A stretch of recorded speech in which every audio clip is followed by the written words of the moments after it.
Greetings, my fellow gamers.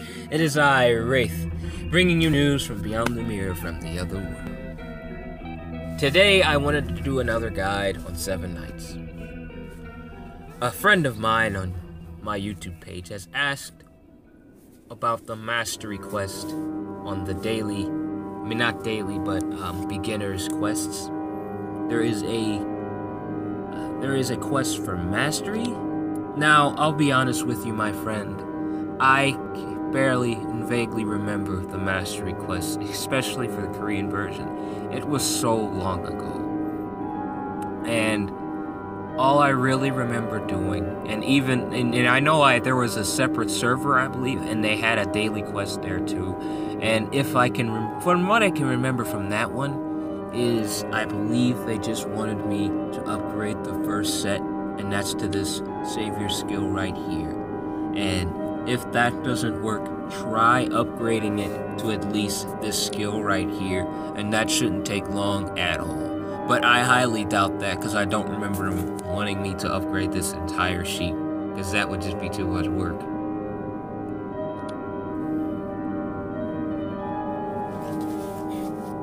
But I wanted to point out a few things that were different about this game, and at the same time I wanted to give you guys a nice guide on what to do in Seven Nights versus raid bosses. Now, raid bosses, let's just face it, they're ridiculously powerful, and they take a very long time to beat, and they take a team effort. But that's not always the case. Sometimes it just takes you. Now, coming from the Korean version, I'm a lot more powerful, but at the same time, you can still take down a raid boss. Now, not everybody on my team is level 40, and that is an essential thing to do. The essential thing to have if you want to kill off a raid boss yourself is to have your team completely maxed out to level 40. Now, I just recommend normal characters to be maxed out to level 40, because, let's just face it, knights are hard to max out to level 40. Most of the people at the top of the list that have knights maxed out to level 40, you see them in arena, they have everything maxed out. What they did really is they just spent tons and tons of money in this a pointless amount trying to find knights to draw until they eventually got them, and then they just kept upgrading the character over and over until they finally reached level 40. Now that is ridiculous, really. As much as I would like to do that myself, I don't have the cash for that. And as much money as I would like to donate to this company, trust me, I would donate $1,000 to this company if I could. That would be amazing, because they have brought so much joy to my life, and they have brought so much joy to even my gaming life, and they really have made me happy. As much as I would love to donate a lot of money to this game, I can't. I'm not rich, guys, but really, this Let's Play is about how to kill raid bosses and how to handle them with ease. But you need to have friends, my fellow gamers. You need to have friends. That is a very, very important thing. But before we get into the little raid boss thing here, I wanted to tell you guys more about this little daily dungeon thing. In the Korean version, daily dungeons aren't like this. They're actually quite uncommon to look like this in Seven Nights. This is probably the most unusual setup I've seen. They're obviously looking to make this game, the global version of Seven Nights, better than the Korean version, because this is amazing. This isn't even unusual. I shouldn't call this unusual. This is really, really cool. This is by far the coolest thing I've ever seen. They're coming out with events, and when I played this event right here, my butt did get kicked. It really was kicked. I think I can try it again, can I? I think I can try it again. Yep, I can try it again. Now, when I played this event, I'm going to do my AoE attacks, because before I start, let me just tell you something about this raid boss. As you can see, he has 3 heads, but 2 of these heads do not take damage. The one in the center takes damage. So, bringing characters with AoE attacks would probably be the best bet. And try to avoid characters that have an attack that only attacks 1 character. Maybe an attack that attacks 3 characters, or even 2. But I don't think they're having any characters that attack 2 people yet. They will. But there are some techniques to this boss that some people use that just don't work. Now, never bring, like, see what I just did here? This was a mistake. I really should have put together an AoE attack, because I have, all of my characters have attacks that attack just one character, but at the same time, they do have attacks that are AoE, but they're not as strong as some of my AoE characters that I own. And what I should have did is I should have thought this over a little bit better. And like I did the other day, I tried fighting this boss, and I did a whole lot better with my AoE characters, and I didn't even notice. So you're going to see me fail terribly with this boss. But on other news, if you want to kill a raid boss, it is a serious team effort. No, AoE attacks. I said AoE. There we go. AoE. If you want to kill a raid boss, it really takes team effort, because they have so much HP. So much HP.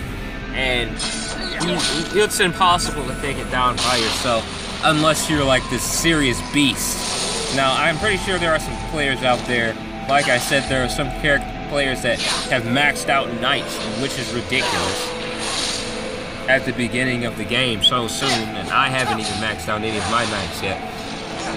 I will be maxing out Delens, or, you know, I think I'm gonna max out Chris, never mind, I'm gonna max him out. And then I'm going to max out, I'm gonna max out Delens, because, well, you know, I'm not gonna give anything away. Nope, not giving anything away, because there's something special about Delens that I won't give away to people who have not played the Korean version. I don't want to give any spoilers away, so I won't say that. But I will be upgrading him next, and that'll take a while. Who'd have thought? He actually attacked the one in the middle. But if you want to kill a raid boss, I'd recommend using, as I said before, AoE characters. Yeah, and I'm getting killed. Ignore the fact that I am losing. Oh yeah, I almost forgot I had Ace.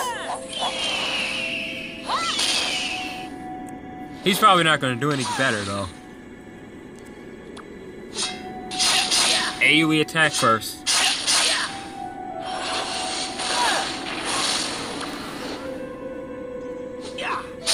Why you keep attacking it once that don't take damage? Come on, Ace.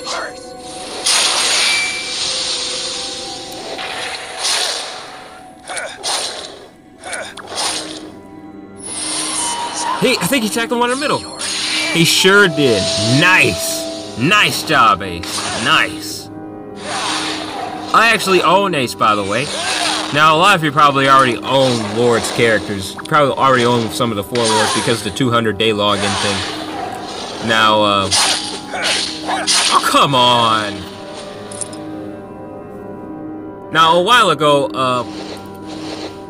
another friend of mine on the YouTube page kindly asked what character he should have picked.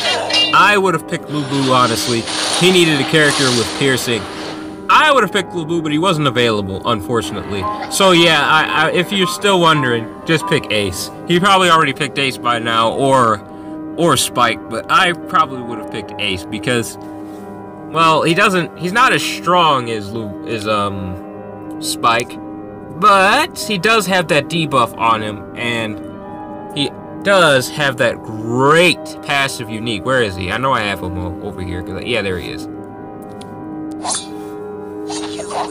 Yeah, he increases all damage inflicted by, I believe, if you fully upgrade him to a 6-star, that is the wrong button. If you fully upgrade him to 6-star, you increase the damage inflicted on enemies by 50%. 50%. Now, if you team him up with an Aline, that increases the damage on your team, the strength. That is if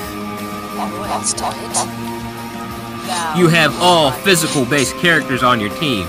Now, if you increase all the physical attack of your allies by 60%, and you team that up with a Ace, who increases the damage inflicted on the enemies by 50%, that is ridiculous. Another thing you can do is throw in a Delens in there, who increases the damage of all allies by 40%. Now, you can stack this. Note, you can stack this because it says increase the damage of all allies. Now, hers is increase the physical attack of all allies. You can stack those two abilities. Now, if Dellen's had increased the physical attack of all allies by 50%, his would have been overpowered by Elene's, and it wouldn't have taken an effect because hers is more powerful, and it would just hers would just cancel out his passive. But since hers is increase the physical attack, and his is simply increase damage, you can stack these two effects, and having them both on the same team would be ridiculous.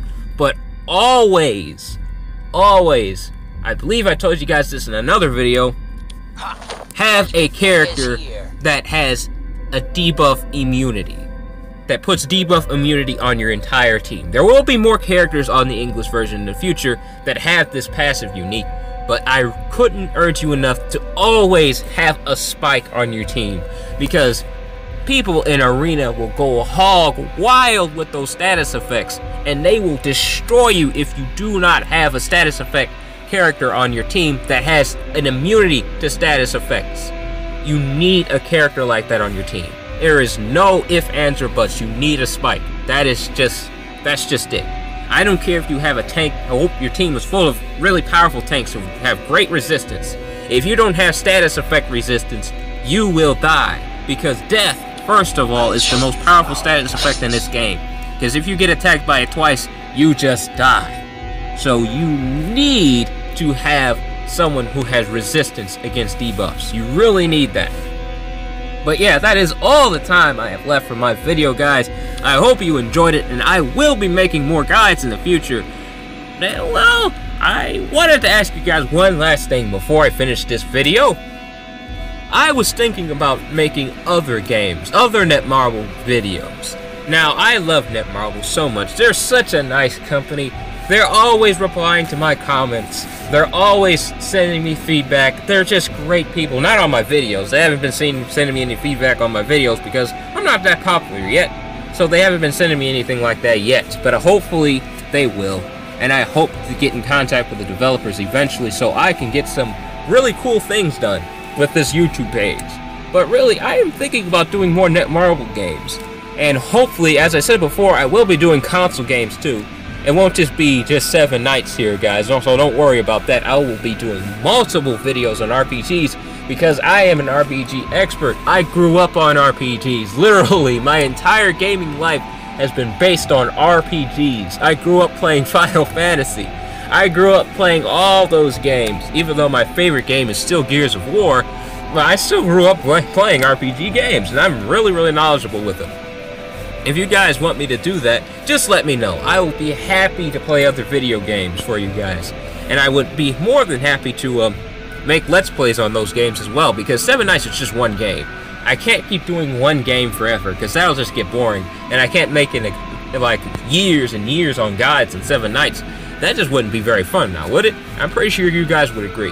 What do you guys think about me making other Netmarble games? Huh? Well, anyways, that's all the time I have, guys. I hope you enjoyed my video, and I hope it was a help to you guys, because I really love you guys. I love all the positive feedback you guys have been giving me. It really means a lot to me. I love you guys, and I will see you guys in the next video, so take it easy for me, alright? Bye.